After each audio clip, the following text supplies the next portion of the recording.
Hi guys, இந்த சேனலுக்கு நான் நியூ. ஸோ புதுசாக வாய்ஸ் கேட்குறீங்க. நம்ம இன்றைக்கி பார்க்க போகிற ரெசிபி வந்து 1 part குக்கர் பாஸ்தா.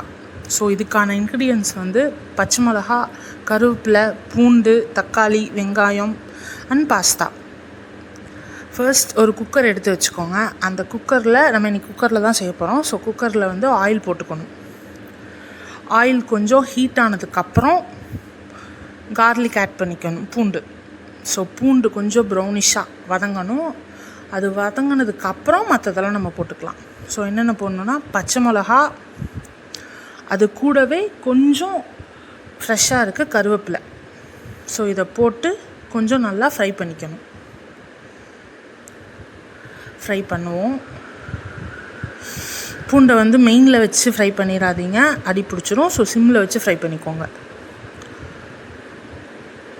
ஸோ பச்சை மிளகா 2 கட் பண்ணி நீங்கள் போட்டாவே போதும். ஏன்னா அதிக காரம் வேணாம். மசாலா இல்லாமல் பண்ணுறது தான், பிரியாணி மாதிரி தான் இருக்கும் அது. ஸோ கருவேப்பிலையும் போட்டுட்டு நல்லா வதக்கி விட்டுக்கணும்.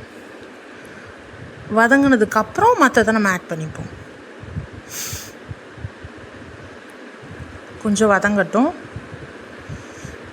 லைட்டாக புகை வர மாதிரியே இருக்குது. தென் அதுக்கப்புறம் வெங்காயம் போட்டுப்போம். பெரிய வெங்காயம் தான் நம்ம கட் பண்ணி வச்சுருக்கோம். ஸோ 2 வெங்காயம். ஸோ அதை குட்டி குட்டியாக கட் பண்ணி போட்டுப்போம்.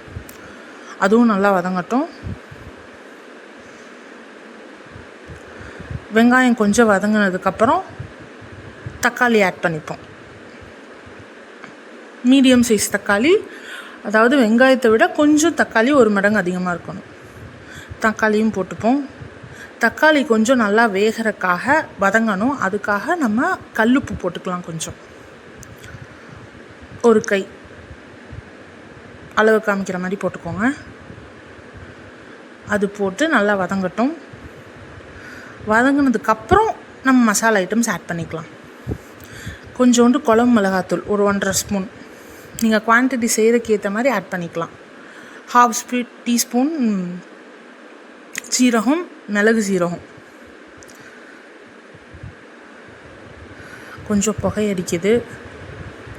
அதுக்கப்புறம் பாஸ்தா, நம்ம எடுத்து வச்சுருக்க 1 கப் பாஸ்தா. அந்த பாஸ்தாவும் அந்த மசாலால கோட்டிங் ஆகிற மாதிரி ஆட் பண்ணிக்கோங்க. ஏன்னா அப்போ தான் வந்து இது 1 part பாஸ்தாங்கிறதுனால நிறையா வேலை இருக்காது, ஒரே குக்கர்லேயே வேலை முடிஞ்சிடும். ஸோ அந்த மசாலாவும் அந்த பாஸ்தாவும் கோட் ஆகணும். நல்லா பெரட்டிக்கணும்.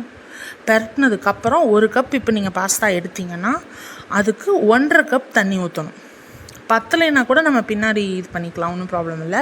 ஸோ இப்போதைக்கு 1.5 கப்பு. இது பாஸ்தா கொஞ்சம் நீளமாக இருக்கிறதுனால தண்ணி அதிகமாக தேவைப்படும். ஸோ நீங்கள் உங்களுக்கு ஏற்ற மாதிரி 1.25 கப் கூட நீங்கள் எடுத்துக்கலாம். 1 கப் ஊற்றிக்கிறேன். திருப்பி எடுத்து வச்சுருக்கேன்னா ஸோ அதே மாதிரியே இன்னொரு 1/2 கப் எடுத்து அதையும் ஊற்றிக்கிறேன். 1.5 கப் தண்ணி. கரண்டிலெலாம் நிறையா மசாலா ஒட்டியிருக்கும். ஸோ எல்லாத்தையும் அப்படியே உள்ளே நல்லா கலந்து விட்டுருங்க. உடனே நம்ம குக்கர் போட்டு மூடிடக்கூடாது. இது வரைக்கும் நான் சிம்மில் தான் வச்சுருந்தேன். ஸோ இப்போ மெயினில் வச்சுக்கிறேன். இதுவும் வேகிறதுக்காக ஃபஸ்ட்டு நம்ம தக்காளி போடும்போது மட்டும் தான் உப்பு போட்டோம். ஸோ அதுக்கப்புறம் இப்போ தான் உப்பு போடுறோம். போட்டு எல்லாத்தையும் நல்லா கலந்து விட்டுப்போம். நல்லா கலந்ததுக்கப்புறம் ஓரத்துலலாம் எடுத்து விட்டதுக்கப்புறம் உடனே குக்கரை மூடிடக்கூடாது. நல்லா கொதித்து வரும்போது பார்த்துருப்பீங்க. ஸோ கொதித்து வரும்போது குக்கரை மூடணும். மூடிட்டு 3 விசில் விட்டு எடுத்துக்கோங்க.